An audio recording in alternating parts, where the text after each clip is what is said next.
10 years ago, I saw the announcement trailer for LittleBigPlanet 2 and was absolutely thrilled. All I could think was, what? You're telling me there's another LittleBigPlanet 2 game? Like, holy fucking shit, dude! The plethora of emotions going through my body as of right now is incomparable to any other feeling.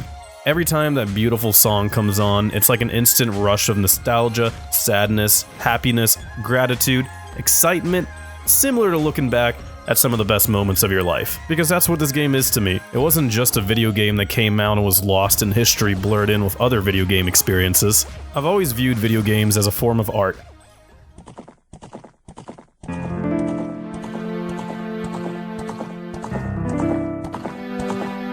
Whether you're exploring the interesting realm of Hyrule and Legend of Zelda games, fighting monsters and letting your little kid imagination run wild after finishing the game and being convinced you're a hero, or running around as an 80s cyborg doing typical 80s shit and Blood Dragon resulting in nostalgia because it's just so balls to the wall fun, or even experiencing the cinematic beauty of God of War 4, The Last of Us, Uncharted. Point is, every game ever made on this planet is a work of art.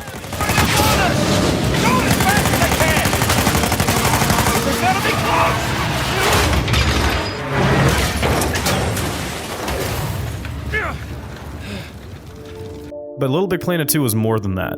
The experience I had playing this game was a significant part of my childhood. It essentially shaped me into who I am today. It may sound ambitious coming from a video game, but to those who have played it, you know what I mean. If you really think about it, the core loop of the game mirrors content creation and YouTube. You launch the game, you can either find people and collab or go straight to playing levels made by other users, or you can just mess around for hours creating random contraptions on your moon, then publish it as a level and experience it with others while leaving feedback. Sounds similar, right? Legitimate friendships were made in this game. I haven't spoken to him in a while, but I made a really cool friend named Slydrum. We met up together and solved a glitch mob live, and it was awesome. He also streams on Twitch, by the way, you should follow him. I met others too, and it was a really social game.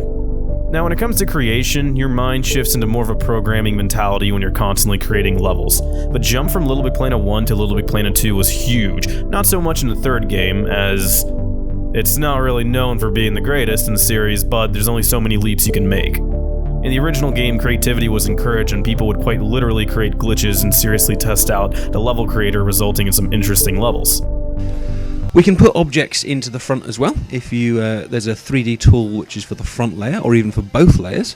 Again, you highlight it but don't place it. Come back out, choose a material and draw, and you can see there you've got a massive floor. It could be a floor, a temple or a kitchen. But this is a level by Corndog. It's called an enchanted evening, I think, or an overcast evening, sorry. And you can see he's got these wonderful objects in the background, these buildings, he's got lights there. You know, this isn't just something that's been drawn in the background, this was an object made.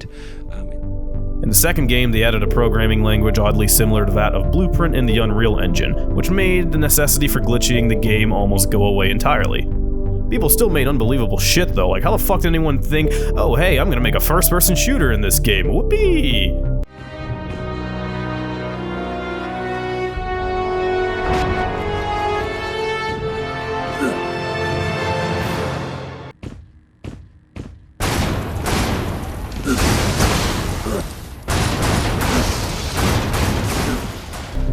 It's honestly mind-boggling.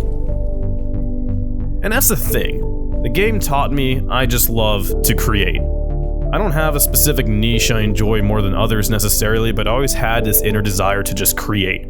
I would look forward to coming home from school every day, just thinking about playing LittleBigPlanet 2 or Uncharted 2. Most of the time, you probably guessed I'd pick LittleBigPlanet 2. I'd hit up my buddies and we would create random levels. It was awesome, and I miss it. The periods where my parents grounded me usually were followed with some depression.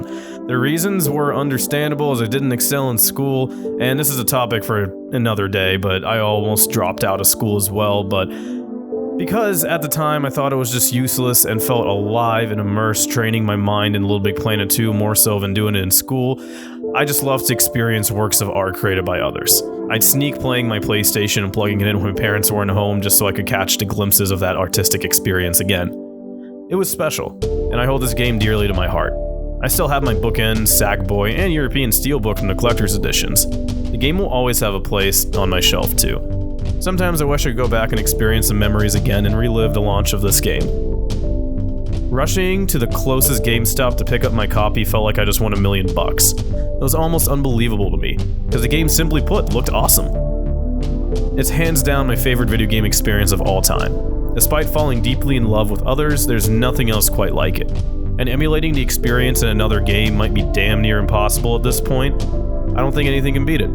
I still have my PlayStation with all my data saved on here, and maybe one day I'll stream it or record it and show you guys some of the things I made. And I guess that's all I have to say. Thanks for watching this. It meant a lot. Now you know me a little better. Guess I'll catch you in the next one.